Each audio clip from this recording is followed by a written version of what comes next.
Ma'am,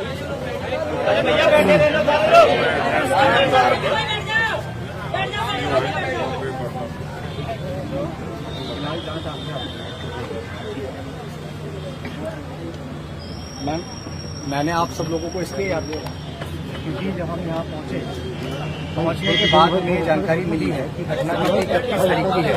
31 को गुमशुदगी हुई, 1 को मुकदमा पंजीकृत हुआ, 3 को डेड बॉडी मिली है।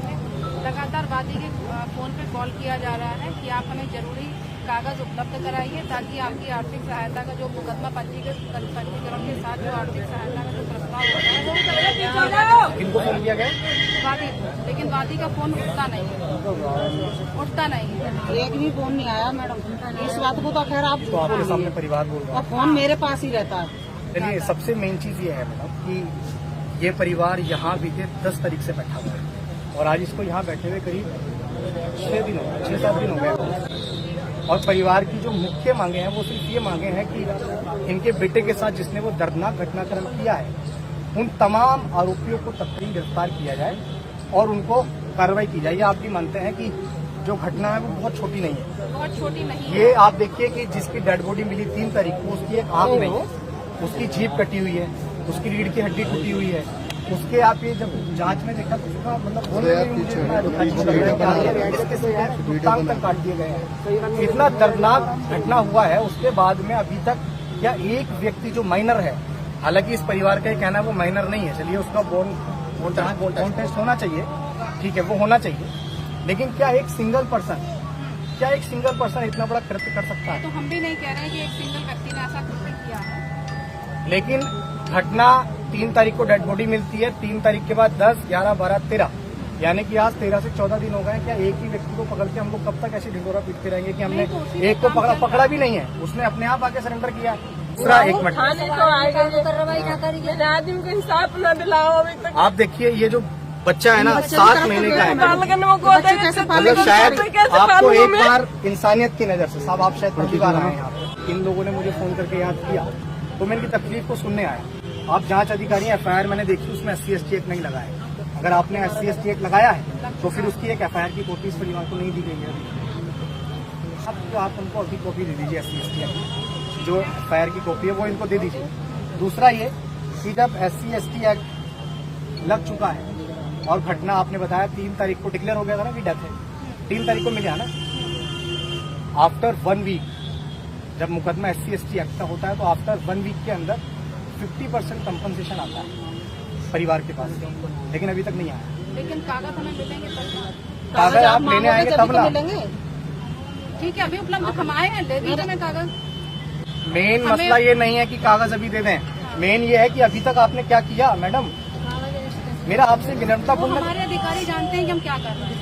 अधिकारी सिर्फ और सिर्फ शायद आरोपियों का या तो पक्ष कर रहे हैं या फिर उनको, क्योंकि इतने दिन हो गए हैं, क्या अगर किसी मंत्री MP MLA का बेटा होता तो क्या हम लोग हाथ पे हाथ करके ऐसे बैठे होते कि ये लोग धरना लगा के बैठे हुए हैं और यहाँ इनके पास गाड़ी का भी अता पता नहीं है, फोन का भी अता पता नहीं है। किस तन पे गाड़ी निकाली थी वो, उस गाड़ी से भी पता चलेगा, फोन की लोकेशन से पता चल जाएगा कहाँ पे ये फोन बंद हुआ है, उसके फोन नंबर पे ये फोन किसकी आई। प्रशासन बड़े बड़े आंदोलन करने पे खुद मजबूर करता है लोगों को। कोई नहीं चाहता इस गर्मी में, इस तपन में कौन चाहता है कि अपने परिवार के साथ वो यहाँ बैठ जाए, ये छोटे छोटे बच्चों को लेके यहाँ बैठ जाए, कोई चाहता है क्या?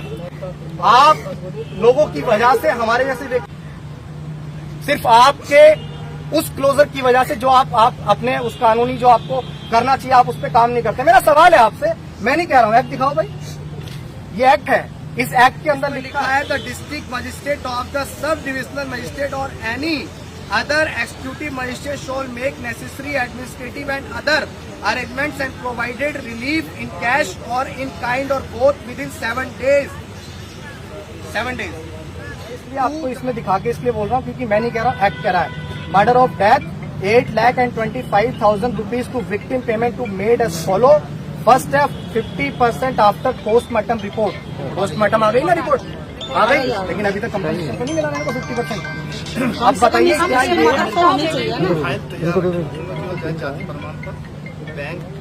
जाति तो बाद में भी चल जाएगा, जाति इतनी जल्दी नहीं, लेकिन सवाल ये बनता है कि FIR की कॉपी में इन भोले भाले लोगों की, एक मिनट, क्या इस लेडी की शक्ल से या इनकी शकल से आपको लग रहा है कहीं से कि इनको इस एक्ट के बारे में जानकारी होगी या आपके पास जाति प्रमाण पत्र देने आएंगे? ये आपका राइट बनता है कि आप परिवार को एक नैतिक मतलब एक इंसानियत के दर्जे से अगर आप देखें तो आप खुद भी इनके पास आ सकते हैं कि लाइए आपको मुकदमा लड़ने में या आपका जवान बेटा चला गया है, आपको उस मुकदमे को लड़ने में भागदौड़ करने के लिए आपको कुछ पैसे की जरूरत भी होगी।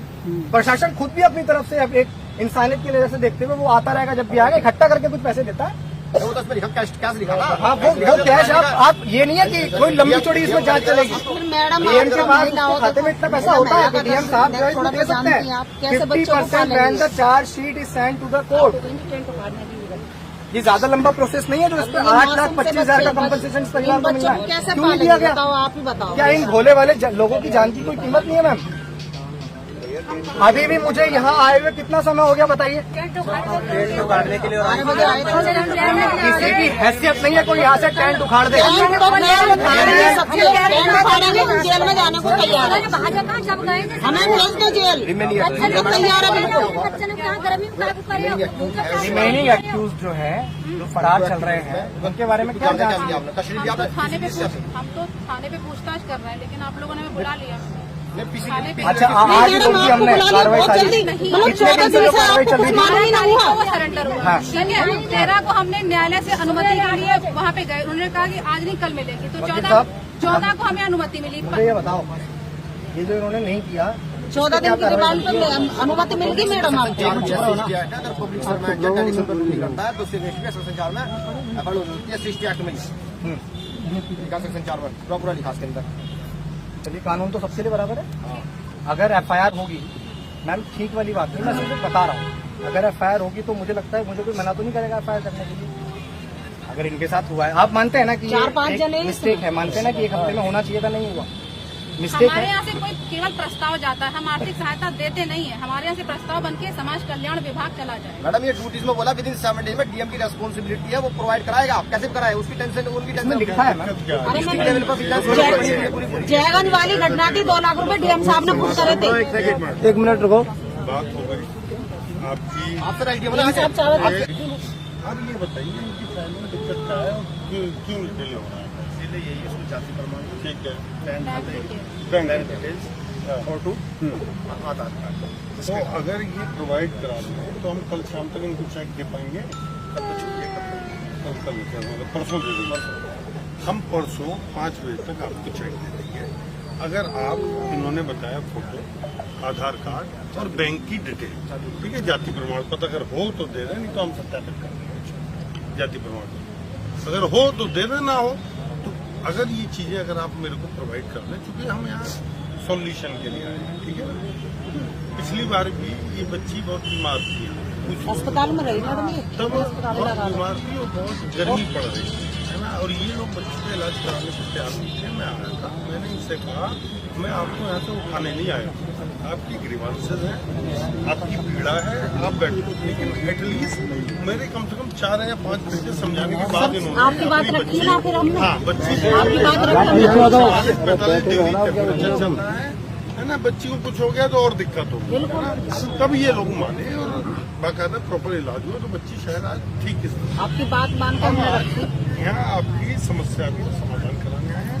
आप बैंक डिटेल दे दीजिए, फोटो दे दीजिए, आधार कार्ड दे दीजिए, हम आपको, क्योंकि कल छुट्टी है ना, हम कल ईद है, बकरा ईद है, हम परसों शाम 5 बजे तक आपको जो भी धनराशि है उसका चेक गरीब परिवार को दिला देंगे। ये हमारा कमिटमेंट है। ठीक है, आप दे दीजिए, हमारे लोग यहाँ हैं, किसी को भी नहीं वो पहुँचेगा, उनका तो होगा, पूछताछ होगी, रिमांड पर लिया जाएगा। एक का तो हाथ हो ही नहीं सकता।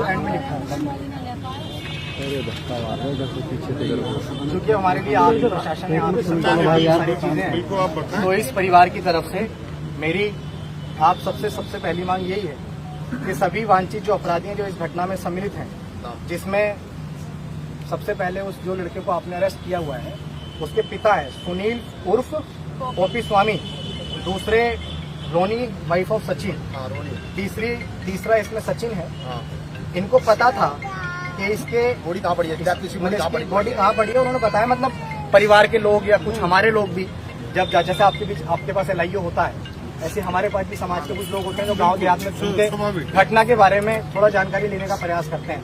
वो भी आपके सहयोग के लिए, क्योंकि आप और हम कहीं अलग तो है नहीं, तो जल्दी जो चीज थोड़ी देरी में होगी वो लेट हो जाएगी। तो ये भी जानकारी सामने आई है कि कोई छोटा मोटा विवाद रहा होगा, तो उसके पिता ने लड़के से ये बोला है कि तूने मेरी मतलब तूने हमारे उस पर स्वाभिमान पे इतनी बड़ी ठेस पहुंचाई है कि एक ठाकुर होने के बाद तू एक चमार के लड़के से थप्पड़ खा के आ गया या पिट के आ गया, और शाम तक मैं वैष्णो देवी जा रहा हूँ, मैं जब तक वापस आऊँ मुझे उस लड़के की गर्दन पेड़ पर टंगी हुई मिलनी चाहिए।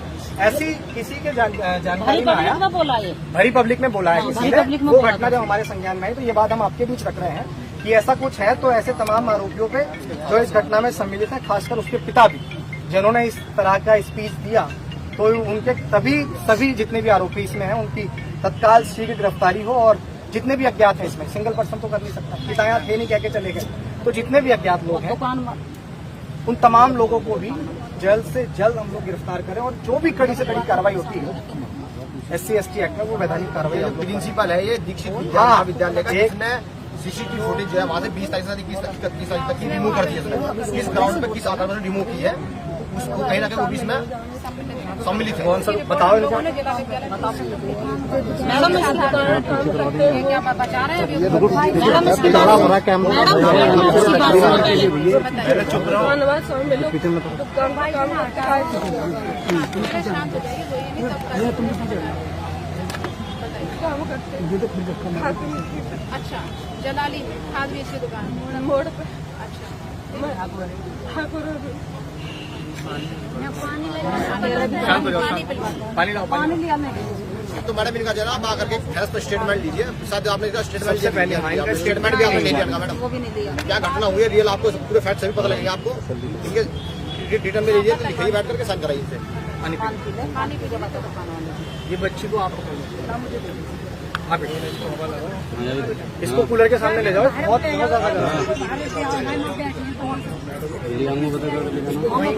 भैया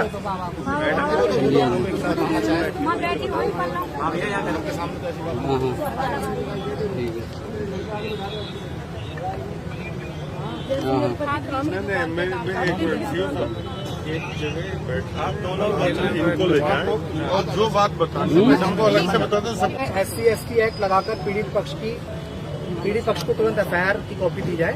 अगर आपने किया है तो ठीक है, ये अभी आप दे देंगे तो आपसे हमारा बहुत बहुत थैंक यू।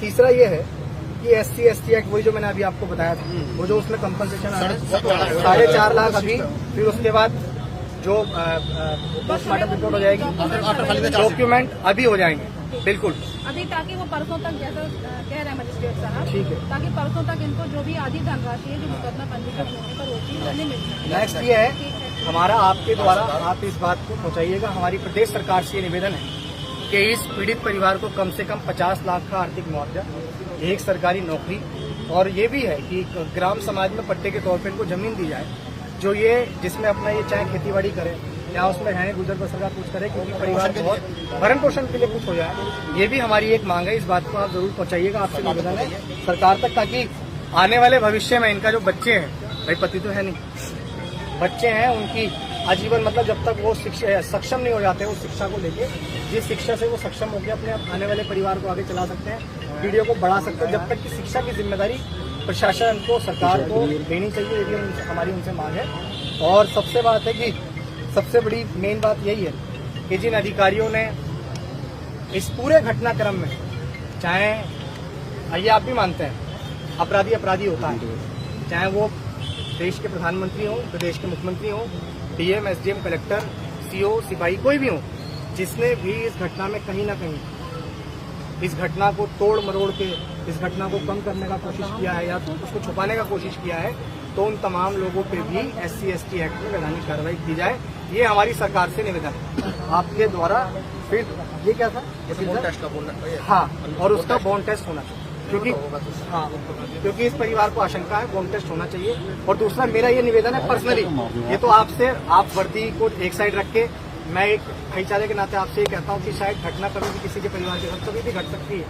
अगर हम आज महकमे में हैं तो शायद हमेशा महकमे में नहीं रहेंगे, अगर आज हम महकमे में हमारे पास कोई और सरकार है, शायद हमेशा सरकार में नहीं रहेगी, सरकार बदलती रहती है, सारी चीजें होती रहती हैं। तो मैं ये समझता हूँ कि हम लोग सारी चीजों को एक साइड रख के ये जरूर देखें कि हमारे माथे पे जो एक अशोक का एक चिन्ह लगा हुआ है, ये चिन्ह शायद हमें ये एक सीमा रेखा जो होती है सच्चाई की, ईमानदारी की, उसको लांघने का अधिकार और राइट नहीं देता है। अगर आप ये कहेंगे कि ऐसा नहीं होता है तो ये बात आप भी मानेंगे कि बहुत सारे पुलिसकर्मी, बहुत सारे अधिकारी कहीं ना कहीं किसी दबाव में या किसी के मानने पे या किसी के कहने पे बहुत सारी चीजें ऐसी कर देते हैं जो किसी के लिए न्यायोचित नहीं होता है। तो मेरा आपसे निवेदन